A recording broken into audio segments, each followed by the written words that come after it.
ધોરણ 6 વિષય ગણિત સ્વાધ્યાય 3.4 એનો દાખલા નંબર 6 કે એક સંખ્યા 5 અને 12 વડે વિભાજ્ય છે તો તે સંખ્યા બીજી કઈ સંખ્યા વડે વિભાજ્ય હશે?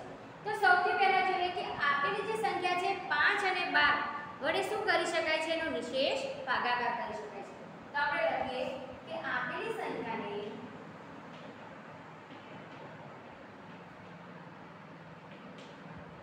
5 અને 12 વડે નિશેષ ભાગાકાર કરી શકાય છે.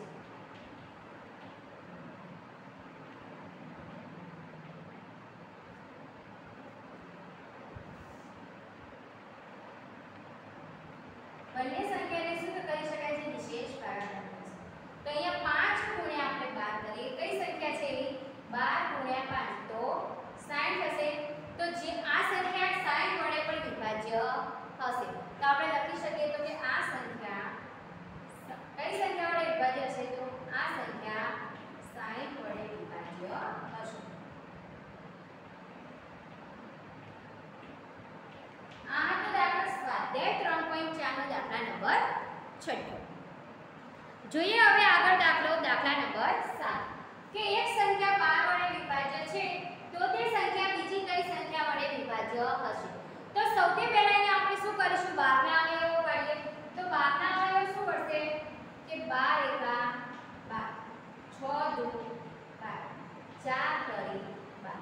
આના સિવાય કોઈ 12 ના અવયવ પડે છે? તો કે નથી પડતા.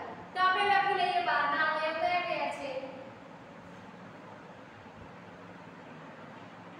1 2 3 4 6 અને 12. આ શું થઈ ગયા? 12 ના અવયવ. હવે આપણને ખબર હોવી જોઈએ કે જે સંખ્યા 12 વડે વિભાજ્ય હોય એ એના અવયવ વડે પણ વિભાજ્ય હોય. તો અહીંયા આપણે લખીએ કે આપેલી સંખ્યા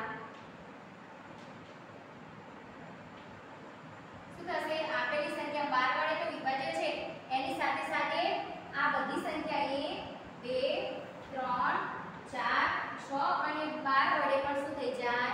એટલે 12 તો આવી ગયા એટલે 6 વડે પણ વિભાજ્ય. કેમ કે આ શું છે? એના 12 ના અવયવ. તો જે સંખ્યા 12 વડે વિભાજ્ય હોય એના અવયવની સંખ્યા વડે પણ વિભાજ્ય હોય. આ હતો દાખલો સ્વાધ્યાય 3.4 એનો દાખલા નંબર 7. આની સાથે જ અહીંયા સ્વાધ્યાય 3.4 પૂરો થાય છે. Thank you.